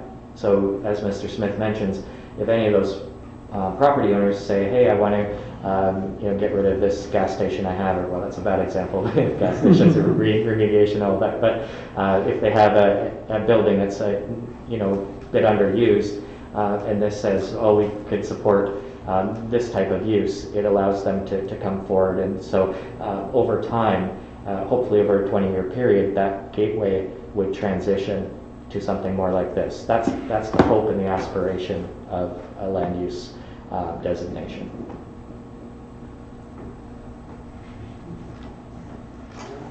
All right.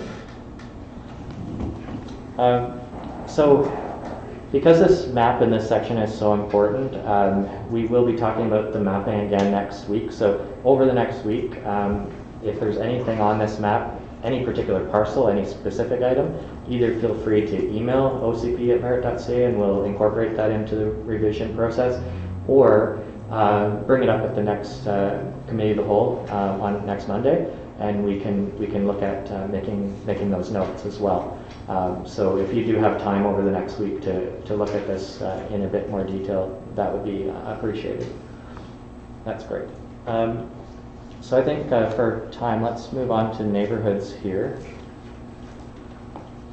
And I think we're going to skip right to the next map here. So we've been talking about 15-minute neighborhoods. We've been talking about urban villages and what does this look like, and why are we proposing this? Why are we proposing to formalize urban villages?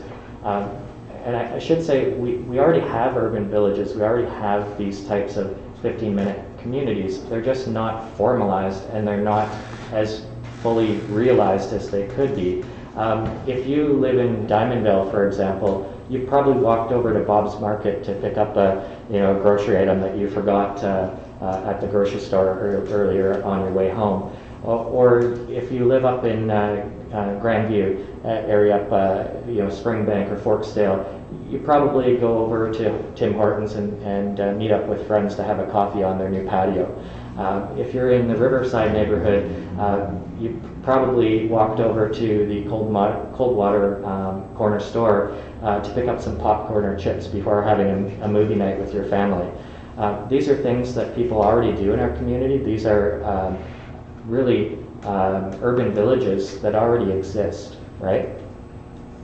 By formalizing this, we're really saying, okay, we're going to focus on creating these areas as the more sort of mix of housing and commercial nodes, and making sure that we have really walkable neighborhoods.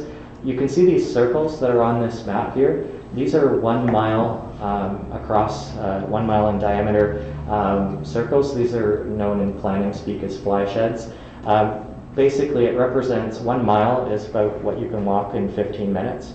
So you can see these are pinpointed at the center of each of these urban villages, and by creating these 15-minute walkable neighborhoods, you can see that almost all of the community becomes a walkable community, becomes a community where you can access amenities within a 15-minute walk, right? So that's really the idea, is to structure our neighborhoods to make sure that you can access amenities and your daily needs within a walk. Because as we do grow in population, traffic will increase if we don't focus on walking and biking more than we do now. The vehicle traffic, especially when we have one street, Boat Street, going north-south, it will become, a lot more vehicle traffic, and so that's one aspect. We want to make sure that we can avoid that as much as possible. Infrastructure costs, I've mentioned a few times tonight about efficiencies of directing infrastructure to these high-density nodes. And I say high density, again, it's low, medium, and high density within these areas, even the city center, right? But really trying to concentrate density as much as we can, and for efficiency purposes with infrastructure, to make it more walkable, and really to enhance what's already here, to enhance how people already live in their own communities, right? If you're in Diamond Vale or West Merritt or up near No Frills, you're already walking or biking to these places. So yeah, that's the idea. And you can see the city center is the largest of the urban villages. It runs from river to river, but the core, where you'll see a lot of the commercial, is of course near Quilchena, Kootley, Garcia, Vote, those sorts of streets where it currently exists. And our active transportation plan kind of cuts through the middle of that Yeah. conglomerated 15-minute. Absolutely. So that's a great point, Your Worship. The active transportation plan is directly, as well as our transit network, is directly connected to these urban villages. All of the active transportation routes, the idea is that it will connect these nodes to the city center, and the transit, of course, runs through these and connects through each of these. The only one right now is Ranchlands. That's the Gateway 286 developments. There's no bus route currently or active transportation to there, but those are also in the plans. One of the proposals in this document is, of course, to explore that Route 5, which would connect the city center with the Gateway 286 developments, as well as the Coldwater Reserve. And so yes, the urban villages are aligned with transportation plans, active transportation, transit, infrastructure, and then our density goals as well. So all of it comes together. There is a method to the madness, so to speak. It's all of these things are really aligned with one another. Have we were talking a while back about Bann Street, and that had to do with the trail, or the trail from Armstrong down to junior middle school. Or maybe it had to do with the other side where it wasn't connected. The roads were not connecting up to Bann, so the bus couldn't turn around. Is that still in the making at some point too? Yeah, thanks, Your Worship. We'll talk about the transportation next meeting Okay. more in depth, but that connection there, that one block that you're speaking of, that is in the proposal to have that completed. I don't think it's in the next couple year capital plan. I know there's a few things. There's a few things ahead of it, yeah. So I just wanted to add one other point as well, that when you look at the policy, it's not just geared to providing some commercial opportunity in these urban villages as well, or in these 15-minute walkable areas. The goal is really that you're going to have the full suite of amenities. So that would include things like if I need to bring my child to daycare, for example, that you would have a daycare in that area, that you would have the opportunity to recreate through parks and other things in that area. And so I think that when you start broadening this to what the goal is to kind of create this complete 15-minute community, it definitely includes commercial elements, but there are equally important elements that would need to be worked on and refined. And quite honestly, council policy would need to drive for, whether that's through land acquisitions for parks, or it's how are you encouraging kind of the broad diffusion of things like daycares throughout a community. And so there's lots that can happen once we get to that stage that council can be advancing policy to support those initiatives. Yeah, and that's absolutely correct. And next meeting, next week, you'll see that as well when we talk about parks specifically. That the idea is to have additional park space within these nodes as well. So any other questions about this before we move on to a very large topic, the economy, that we have 10 minutes for? No other questions? All right. So I predict that you're probably going to have some items for this section, and so if we don't get through everything tonight, we can both provided by email, and also we can pick up where we left off in the next meeting. But just to go through this here, these are the 5 sort of subsections in the economy section of the document. City center revitalization, the general idea there is to make the city center a more attractive place for businesses, but also for residents to spend time, to live, to really socialize and make this a really great community, even more so than it already is. And that will involve a lot of different things. Of course, the Economic Development Committee has subcommittees that we've been talking about, Clochena, Spirit Square, other topics, washrooms, and there will be a city center revitalization plan developed in conjunction or alongside the economic development strategy, right? That the staff will be working on over the next year here.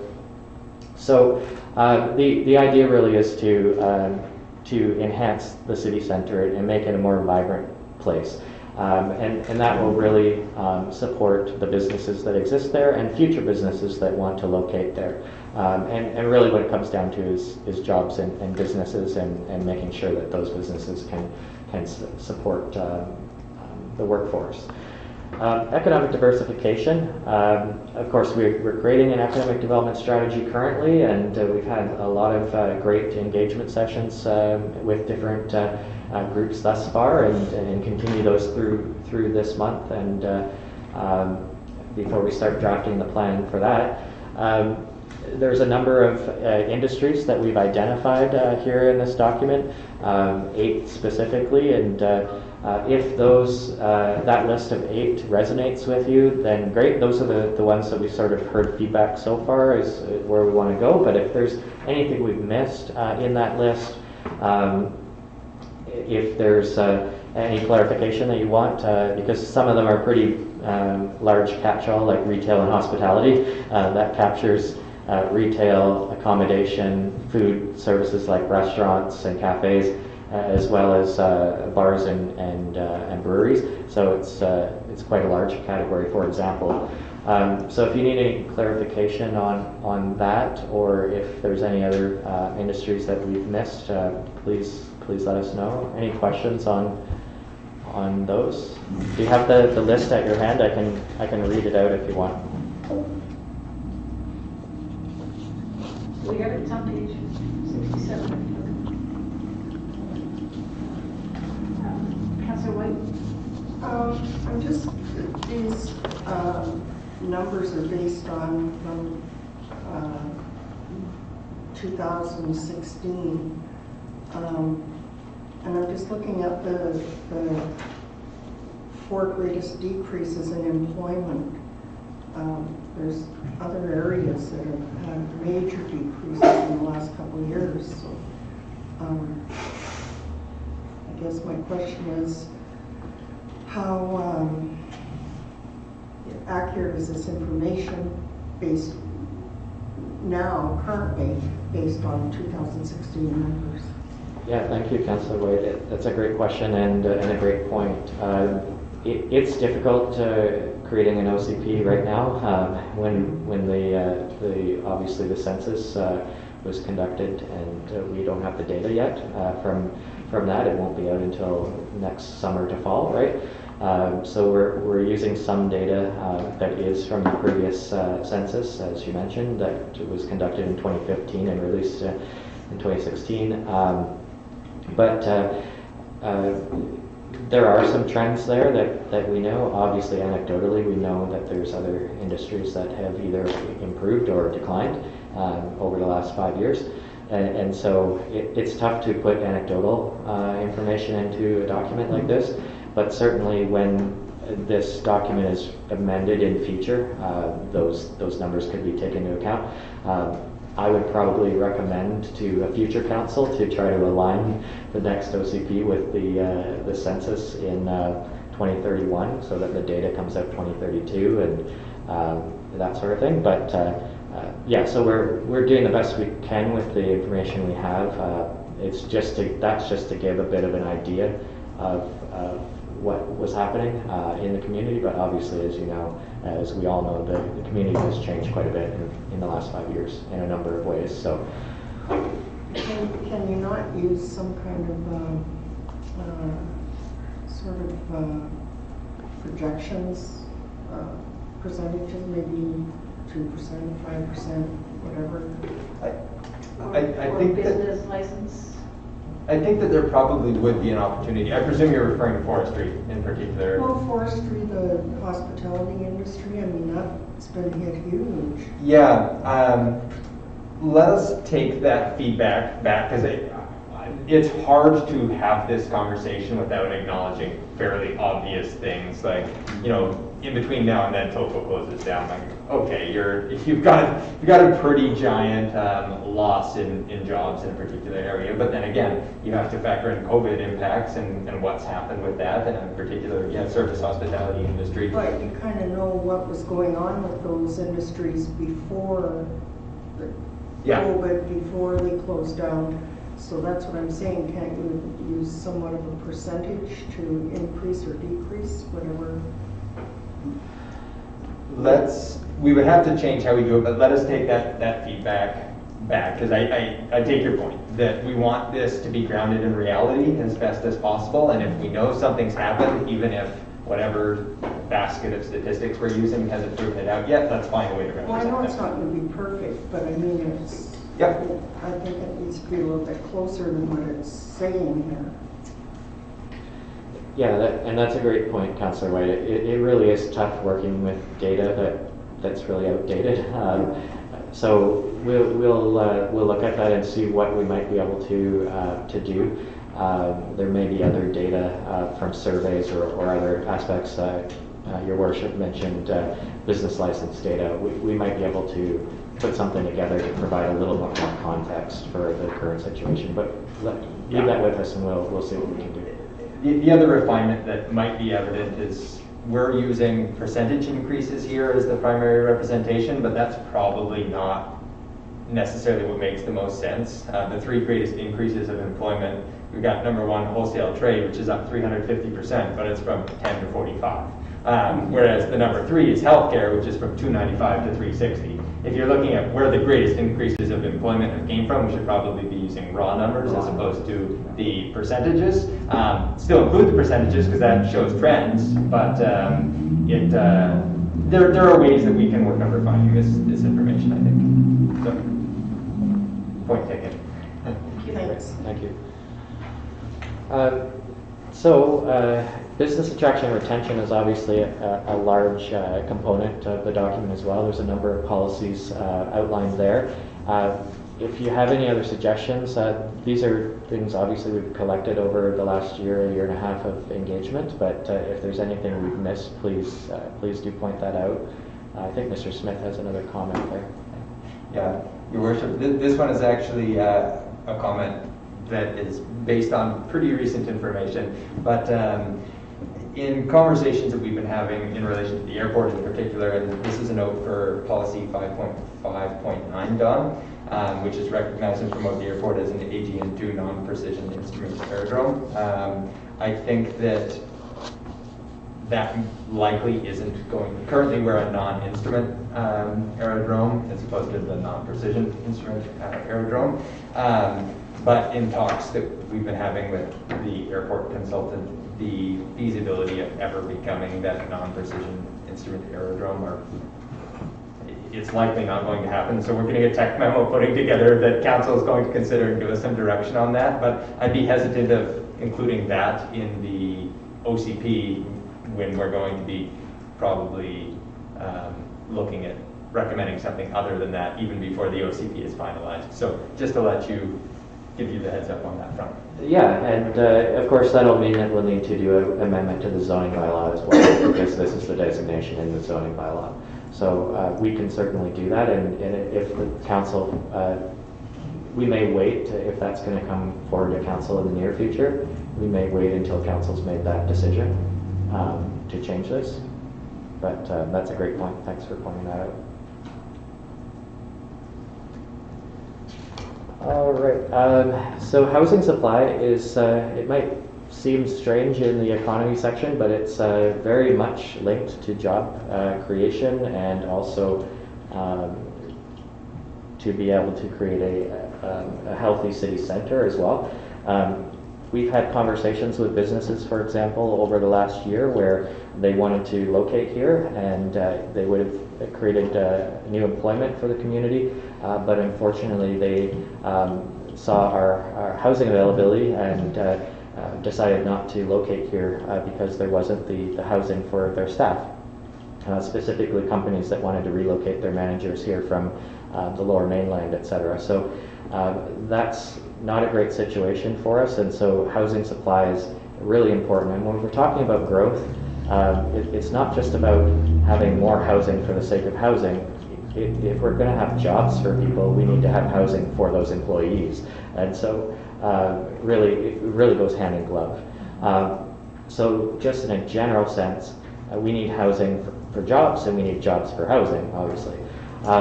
In terms of the city center specifically, in order to create a vibrant downtown, you have to have housing in downtown. You have to have people living in downtown so that they can support the businesses that are located in downtown. That's really, really crucial. And if you look at any city centers that have been revitalized around Canada or North America, that's really a shift that they've looked at, is they need more housing. They need people living there to support those businesses. And so that's something that we really want to focus more on, and certainly the policies throughout the land use section, but also this section and other parts of the document support increasing housing in the city center specifically. And we just mentioned about the airport, commercialization of the airport, and so if we do change the designation, that does have some impact on what could be done in terms of commercialization at the airport, what types of businesses or activities could exist there. So we need to be cognizant of that.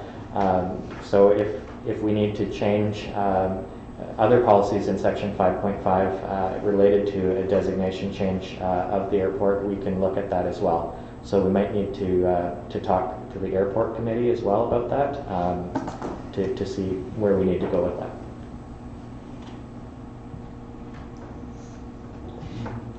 I actually think it's probably just a term conflation, looking at it between the zoning bylaw and this, but I'll talk with you about it afterwards, and we'll make sure it makes sense the next time we bring it to you guys. Okay. All right, and if council is willing to stay for a short while longer, we do have a section here. It's not going to take a long amount of time because we do have just two subsections to discuss, but they're incredibly important. So I'd like us to be, get the words out. I'd like us to be able to stay a little bit longer if council objects, can you let me know? Okay, we're good. all right, thank you, Your Worship and Council. So the section on our relationships, this is a new section to our OCP, recognizing the importance of both First Nations reconciliation, but also community engagement. So these two very vital components to creating a community that's socially inclusive and that's really a place where we all want to live and experience this great city together. And so First Nations reconciliation specifically is something that it's not one item, it's not one policy. We do have a list of policies here, and that feedback has come, of course, from engagement with First Nations as well as Indigenous residents of our community over the course of this project. But the important thing about reconciliation is not just these policies. More importantly, it's the actions that will be taken in the present time and in the future. And of course, we were all at a meeting with the Upper Nicola First Nations recently, and that was such a great experience and an honor for us to be invited to their community to be able to discuss building that relationship and working towards reconciliation, and really that's the type of activity or action that needs to happen a lot more often and with all of the local bands. And so I think there, I can speak for staff, but I think council as well, that's something that's of the utmost importance to ensure that we continue to move reconciliation forward in a meaningful way. If there's any specific policy items here, though, that are that you have questions about, or anything that we need to add, anything that you think we've missed in this particular section. And I should mention that there are other reconciliation type items throughout the document, right? There are other aspects of, whether it be in the, we'll talk about the Parks, Recreation, Culture section next week with, naming of parks or creating signage or these other types of things. So these little sort of small actions, those are sort of scattered throughout this document. And certainly, council's desire to even, translate the vision statement and these sorts of things. These are all actions that sort of create a sort of a suite of policies that we're looking at throughout this document. The climate change section is a big one as well. But if there's any policies here in this section or any others that you see through the document, please feel free to either let me know. I know now it's we're a little tight on time, but feel free to email, or we can discuss it at the next meeting as well.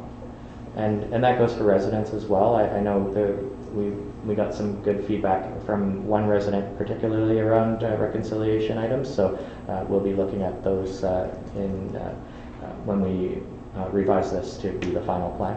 So great. And then community engagement, it's something that obviously we are trying to make sure that we do more of, and that we are doing it appropriately. And so that means engaging early and engaging often. There's policies in here around when we engage, how we engage, but also making sure that we're having proper funding for projects so that we have those abilities to engage as well, making sure that we have robust engagement processes. So it's really important, and certainly this document couldn't have been possible without engagement from so many residents in our community. Even the comments that we've received in the last few days, I had the longest email I think I've received this entire year from one of our residents. It was just some great review of the document, some really great suggestions. It must have taken her all of her Sunday, at least hours, right? And so that's just amazing. The residents here are just fantastic when it comes to providing feedback and input, and this document is the community's document, right? It's council's OCP, but it's also the OCP of the residents of our community, and all of the residents that have provided input it's really appreciated and invaluable to us. So yeah, we do have some specific policies here around engagement, and if you think there's any additional policies that we could add, we can certainly look at that as well. Are there any last comments for tonight? And I'll just follow up with one last slide here on the next steps. But if there's any last questions or comments, concerns, suggested revisions? Councillor Fair. I just wanted to comment that I think that the way that this has all been presented is very effective. It's easy to comprehend how the different sections are set up, and makes it approachable. So whereas I remember reading the previous version, the current version, when I got to Merritt, and just found it very hard to get through. I just found it, there was no continuity to it. So this is looking very good. So It was good bedtime reading. Yeah, thank you, Councillor Fair. I appreciate those comments. I echo those words. I think this is a smooth document that has very little, if any, ambiguity in it. So, and I know staff has as a group have worked hard to ensure that that's the case. So, yay, and thank you very much for your plan skills. I don't know what to call it, but yeah, we know that there's a lot of effort that was put into this. I've said it before and I'll say it again. Thank you, thank you, thank you. And Greg, if you can just pop to the next slide there. Is there anything? There is. So we do have next steps. Of course, we do have additional community engagement with the community. Tomorrow we're hosting an online workshop, and we do have a Zoom link for that. So if anyone hasn't registered for it, please feel free to just shoot us an email, ocp@merritt.ca, and we'll shoot you the Zoom link so you can join. It's at 12 noon until 2 p.m. I have been telling residents that there is no registration process for the online workshop. That's right. So they don't need to, but to get the link to join, they just shoot us an email, and we can provide the link so they can log in to the Zoom. Same with the November 4th meeting, and that meeting is later in the day, so 5 to 7. We're trying to provide different times a day to try to reach different audiences. The November 10th session is in person. That does require registration because of COVID protocols. We have a limited space at the location, and so if people could please email ocp@merritt.ca to register for the open house. And that open house will be a combined effort of the OCP as well as the North Bench plan. The consultant is coming down from Kamloops to present their sort of revised, I guess let's call it first phase of the park and recreation aspects of that plan. So that's going to be exciting as well for residents to see. And then, of course, you can always email feedback over the next couple weeks here until November 14th. We can receive feedback after that as well, but we'll be taking all the input we receive between now and November 14th and starting November 15th to really start revising the document, because we have to get it on the agenda for the December 14th meeting. And there's a lot of graphic design. So you saw the document looks all right, but this is not the final graphic designed document. There will be a lot more design in terms of photographs of the city and different design elements. So it's going to look nice as well. So, but that does take time. So we'll be doing that later in November. Councillor Christopherson. Yeah, just a quick question. With the November 10th open house, do you prefer council to be there, or do you want us to leave room for the public to come? You can attend. Right now we still have a lot of space available, so what I can do is I can put you on the list, and if you want, if we get full or something, I can let you guys know so that you can make a decision. Yeah, I would say come though, because right now we have a lot of space. We've booked a large space, so it's Good. Okay, yeah. I'd like to be there. I just don't want to be there and then some member of the public. It's not an issue right now. So. Thank you, Your Worship, through to Councillor Christopherson. I actually think it's more important for this document than probably any other one, because this really is council's document. If there's feedback that you're hearing, yes, it's important that we hear it, because we'll probably make some revisions, but it's every bit, if not more important, that you're hearing it, and what you're getting from the public is reflected in the document itself, because that's, I don't know how else to say it other than this is yours, and so we would really like you to attend. But yes, there's COVID protocol and things that we'll need to arrange for, but we'll find a way to make sure that there's space for you. Great, and then of course we have the committee of the whole next Monday night, the 8th, and we'll be going through the second half of the document. Those sections are as robust as the first half, so it's going to be a full pack 2 hours as well. but hopefully we can get through that. Over the next week, if you have time to prepare additional, like the questions you had tonight that were great, if you have time over this week to do that for the second half of the document, that would be appreciated. And as I mentioned, we'll be revising the document beginning middle of the month, and then still aiming for that December 14th agenda for first reading. So it's ambitious, I have to say, but we're trying to make it happen. So This is great. Are there any other comments? Well, thank you very much for walking us through what we have so far, and I appreciate your efforts. Having said that, I am just going to now terminate this meeting for tonight. Thank you.